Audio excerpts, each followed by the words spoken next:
여러분 안녕하십니까? 11월 17일 화요일 뉴스투데이 강원입니다. 강원도 내에서 코로나19 상황이 가장 심각한 곳은 바로 철원입니다. 이 방역을 책임지는 군수와 부군수까지 모두 자가격리에 들어갈 정도라고 하는데요. 소규모 집단 감염이 이어지고 있는데 유행이 어디서 시작됐는지도 아직 명확하게 밝혀지지 않았습니다. 김상훈 기자가 보도합니다. 철원 공설운동장에 마련된 선별진료소. 검사를 받으려고 몰려든 차량들이 길게 늘어섰습니다. 지금까지 1,000명 넘는 시민들이 검사를 받았습니다. 8월 말 이후 환자가 없다가 최근 환자가 급증한 탓입니다. 지난 12일 초등학교 교감과 군청 직원 등 3명이 확진 판정을 받은 이후 이들과 모임을 가졌던 지인 4명이 추가로 확진됐습니다. 공무원 2명이 확진돼 이현종 철원 군수와 부군수도 자가격리됐고 군청 일부는 폐쇄됐습니다. 한 장애인 요양원에서는 50대 간병인이 양성 판정을 받아 환자 3명이 감염됐고 이 간병인과 김장을 한 마을 주민 30여 명 가운데 확진자가 7명 추가됐습니다. 이곳 보건소에서 일하던 방역 근무자도 확진 판정을 받아 예방접종을 비롯한 모든 보건소 업무가 중단됐습니다. 또 한 주민센터 헬스장에서도 환자 2명이 나왔는데 감염 경로조차 파악하지 못하고 있습니다. 감염 경로를 알 수 없는 확진자가 많이 나오고 있고요. 지금 현재로서는 어디서 발생됐다고 딱히 집어서 말씀드릴 수 있는 상황은 아니고요. 지역 사회는 공포에 빠졌습니다. 장날을 맞은 철원의 한 전통시장입니다. 원래 같았으면 손님들로 붐벼야 할 시장이 이렇게 휑하게 비어 있습니다. 전통시장과 관광지, 체육시설은 모두 문을 닫았고 거리엔 사람들이 사라졌습니다. 느낌이 어제부터는 손님 아예 아무도 없어요. 길가에 사람 다니지를 않아요. 철원구는 하루 이틀 더 환자 발생 상황을 살펴보고 1.5단계 격상 여부를 보건당국과 협의해보겠다고 밝혔습니다. MBC 뉴스 김상훈입니다. 코로나19 확산세가 이렇게 지속되면서 강원도의 사회적 거리두기 1.5단계 격상이 검토되고 있습니다. 하지만 지역적 편차가 크다는 이유로 방역당국은 신중한 입장을 보이고 있는데요. 허주희 기자가 보도합니다.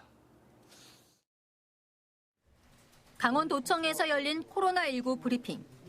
지난 3월 코로나19가 진정세에 접어든 지 8개월 만입니다. 강원도는 올 초 신천지발 감염과 8월 광복절 확산에 이은 이번 3차 감염이 규모가 가장 크고 심각하다고 판단하고 있습니다. 최근의 확산 추세는 도민들뿐만 아니라 우리 스스로도 당혹스럽고 큰 우려와 긴장감을 갖고 대응을 하고 있습니다. 최근 일주일 동안 1일 신규 확진자는 지난 12일 23명까지 늘어났고 확산세가 계속되면서 지난 주말에는 누적 확진자가 400명을 넘어섰습니다. 수치상으로 따지면 강원도는 이미 거리두기 1.5단계 기준을 충족했습니다. 최근 일주일간 하루 평균 확진자 수는 13.9명으로 1.5단계 기준인 10명을 넘었습니다. 하지만 정부와 강원도는 지역적 편차가 크다는 이유로 도 전체 일괄 상향이 아닌 지역별 격상을 검토하고 있습니다. 최근 일주일 동안 확진자가 발생한 시군은 강원도 전체 확진자의 절반을 차지하는 원주를 비롯해 철원과 인제를 중심으로 한 9개 시군입니다. 이 9개 지역에서만 98명의 확진자가 발생했고 나머지 9개 시군에서는 일주일간 단 1명도 발생하지 않았습니다. 대부분 지역별로 이뤄진 지인 모임이나 요양시설, 교사 직무연수와 의료기 판매점 관련자들입니다. 전체 지역을 다 할 건지 아니면 일부 유행이 발생하는 지역과 인근 지역을 중심으로 할 건지에 대한 마지막 검토가 진행되고 있는 상황이기 때문에 그 부분에 대해서는 중대본 내에서의 의사결정이 되면 신속하게 알려드리고 강원도는 확산세가 계속되고 있는 철원 상황을 하루 정도 더 지켜본 뒤 중앙방역대책본부와 시군별 단계 상향을 협의하겠다고 밝혔습니다. MBC 뉴스 허주입니다. 알프스 스키장이 문을 닫은 뒤 고성 흘리에 리조트와 풍력발전단지 건설이 추진됐습니다. 이 주민 재산권을 제한하는 지역개발사업구역까지 지정이 됐지만 사업은 진척되지 못했고 결국 구역 해제가 공고됐습니다. 배연환 기자가 보도합니다. 건물은 부서지고 낡았고 멈춰선 곤돌라 주변은 잡초만 무성합니다. 한때 수많은 관광객이 찾는 고성의 대표 관광지였지만 2006년 경영난으로 문을 닫은 뒤 흉물처럼 방치되고 있는 알프스 리조트입니다. 지난 2008년부터 해당 부지를 포함한 리조트 조성 사업이 추진됐고 이후 2014년부터 스키장 재개장을 전제로 풍력 발전단지 조성도 함께 추진됐습니다. 당시 사업자는 300억 원을 들여 스키 슬로프 8면 규모의 리조트를 조성하고 1,700여 원을 투입해 풍력 발전기 18기를 설치하겠다는 계획을 내놨습니다.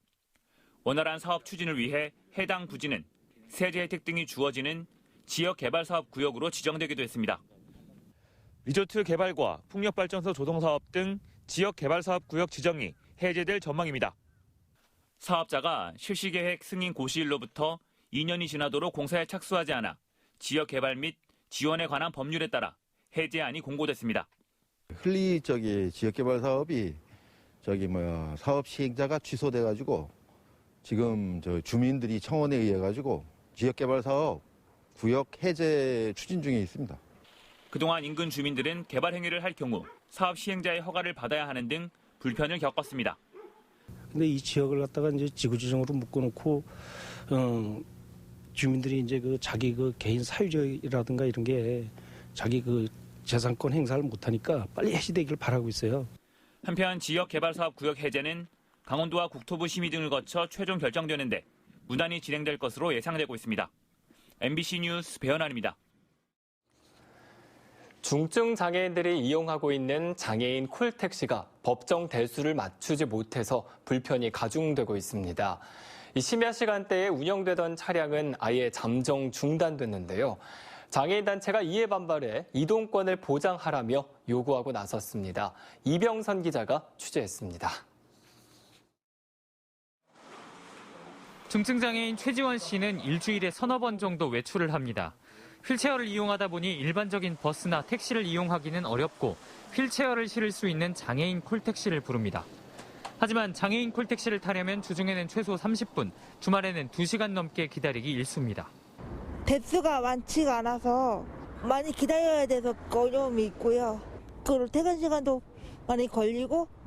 원주에서 운행하는 장애인 콜택시는 24대인데 주중에는 모두 운영되지만 주말에는 7대에서 8대만 움직이기 때문입니다. 법정 대수는 과거 200명당 한 대에서 지난해 장애 등급제 폐지와 함께 150명당 한 대로 늘어났지만 일시적 장애가 있는 사람이나 노인까지 이용자에 포함되면서 상황은 오히려 악화됐습니다. 그나마 지난 9월부터 심야 시간에는 아예 운행하지 않습니다. 몇 년 전부터 밤 12시에서 아침 8시까지 새벽에 이동하는 휠체어 이용 장애인들을 위해 콜택시 한 대가 대기했지만 코로나19에 이용자가 줄었다며 경영 효율성을 이유로 잠정 폐지됐습니다. 결국 이동권을 보장해달라고 요구하기 위해 장애인들이 길거리로 나섰습니다. 이들은 원주시가 심야 시간대 운행을 없앰으로써 장애인에게 사실상 통금을 건 것은 물론이고 이용자의 범위를 큰 폭으로 늘리면서 오히려 불편을 가중시켰다고 비판했습니다. 어르신들이나 임산부나 일시적 장애 가진 분들이 다 포함돼서 이동을 하다 보니까 이런 포괄적인 문제가 있는 거죠. 또 시군과 시도 간 장애인 콜택시 광역 운행을 상시화할 것도 함께 요구했습니다. MBC 뉴스 이병선입니다. 경증이나 무증상 환자 격리를 위한 생활치료센터가 없는 상황에서 코로나19 확산에 따른 음압병상 부족 우려가 커지고 있습니다.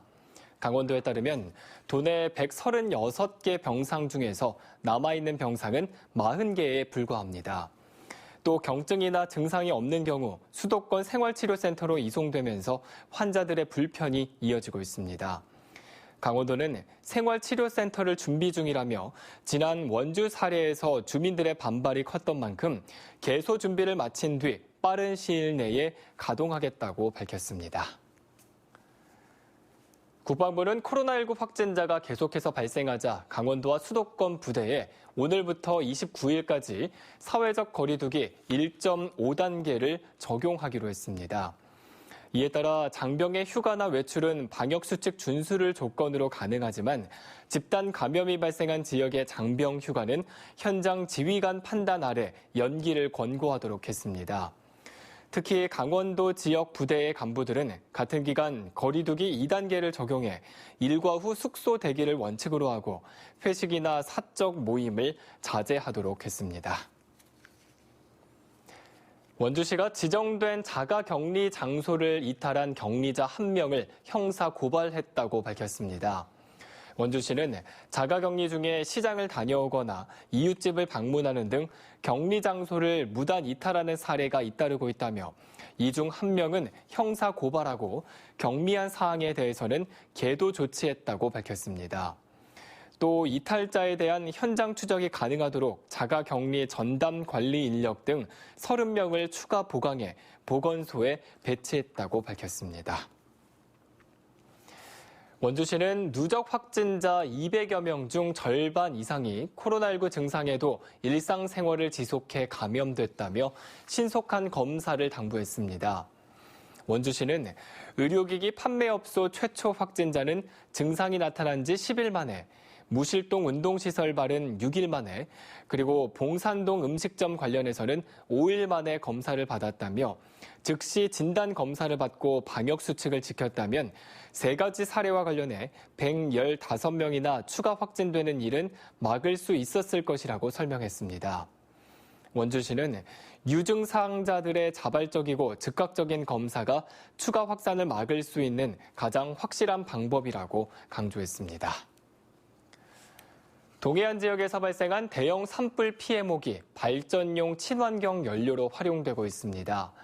강원도에 따르면 지난해 강릉과 동해, 속초와 고성, 그리고 인제에서 또 지난 5월 고성 지역에서 발생한 산불로 모두 3,056헥타르의 임야가 피해를 입은 가운데 적지 않은 산불 피해목이 발생했습니다. 이에 따라 강원도는 폐기목을 발전용 연료로 규격화한 뒤 발전소에 공급함으로써 산주들에게 3억 원의 소득이 제공되고 피해목의 폐기 비용을 절감하는 이중 효과를 누리고 있습니다. 삼척시가 조성하는 청년 임대 농장이 연말까지 준공됩니다. 삼척시는 청년 농업인들이 시설 농업을 경험할 수 있도록 근덕면에 조성 중인 스마트 온실을 연말까지 준공한 뒤 2명을 선정해 저렴한 비용으로 임대할 계획입니다. 이 농장은 시설 농업에 최적화된 스마트 온실 2동으로 6억 원을 들여 만들고 있습니다.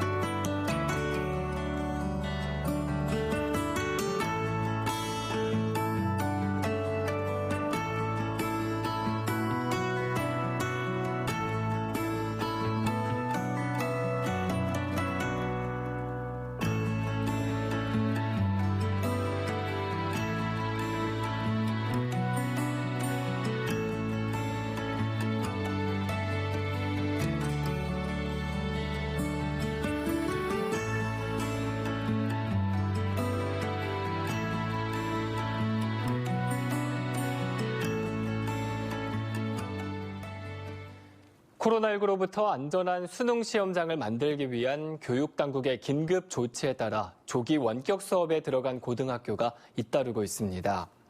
강원도교육청이 당초 23일부터 시행하기로 했던 고3 학생들의 원격 수업을 학교별 상황에 따라 실시할 수 있도록 하자 인제고와 기린고 등 6개 학교가 어제부터 고3에 한해 원격 수업으로 전환했습니다. 또 오늘부터는 춘천고와 강릉 강일여고, 양양고, 진부고, 횡성고 등 5개 고등학교가 원격 수업에 들어갈 예정입니다. 강원도교육청은 코로나19 확산에 따른 긴급 회의를 갖고 방역 지침 준수를 강도 높게 지시했습니다. 민병희 교육감은 최근 교장 연수 관련 확진자가 다수 발생하면서 지역사회에 혼란을 야기시키고 비판도 받았다며 학교 밖 각종 모임의 자제를 당부했습니다. 또 교직원 자가진단 참여율이 학생보다 낮게 나타나는 등 방역에 대한 긴장도가 떨어져 있다며 철저한 방역 지침 준수를 강조했습니다. 이 밖에 수능 수험생들의 학원 등원 자제와 수능 시험일 시험장 앞 수능 응원도 금지하도록 했습니다. 문재인 대통령의 강원도 제1공약 사업인 수열에너지 융복합 클러스터 조성 사업의 시행 주체가 춘천시로 이양됐습니다. 이에 따라 춘천시는 기자회견을 열고 총 사업비 3천억 원이 투입되는 수열에너지 융복합 클러스터 사업을 오는 2027년까지 추진하겠다고 밝혔습니다. 이를 위해 수열에너지 TF팀을 구성해 클라우드 비즈니스 플랫폼 융합단지와 스마트 첨단 농업단지, 물에너지 기업 특화단지 조성에 나섭니다. 수열에너지 융복합 클러스터는 춘천시 동면 진해리 78만 5천 제곱미터에 조성될 예정입니다. 코로나19 장기화로 위축된 지역 경기 활성화와 주민 생활 안정을 위해 시군별로 2차 재난기본소득을 잇따라 지원하고 있습니다. 양구군은 지난 5월 군민 1인당 20만 원씩 재난기본소득을 지원한 데 이어 2차 재난기본소득으로 1인당 20만 원씩 양구 사랑 상품권을 지원한다고 밝혔습니다. 홍천군도 2차 재난기본소득으로 군민 1인당 10만 원의 지역 상품권과 항균 마스크 2장을 지원하는 등 자치단체별로 재난기본소득 지원을 확대하고 있습니다. 코로나19 지역 감염 확산 추세에 따라 매년 1월 열리던 홍천강 꽁꽁축제가 전면 취소됐습니다. 홍천문화재단은 내년 1월 개최 예정인 제9회 홍천강 꽁꽁축제를 전면 취소하기로 최종 결정했습니다. 당초 사회적 거리두기가 완화돼 축제에 필요한 송어 45톤 가운데 20톤을 사전 계약했지만 코로나19의 확산으로 전면 취소했습니다. 홍천문화재단은 이에 따라 경제적 손실을 최소화하기 위한 방안 마련에 부심하고 있습니다. 이상으로 뉴스투데이 강원을 마칩니다. 시청해주신 여러분 고맙습니다. 지역부터 농도가 떨어지겠고요. 먼지가 밀려난 중부지방은 내일쯤 공기질을 회복하겠습니다. 그래도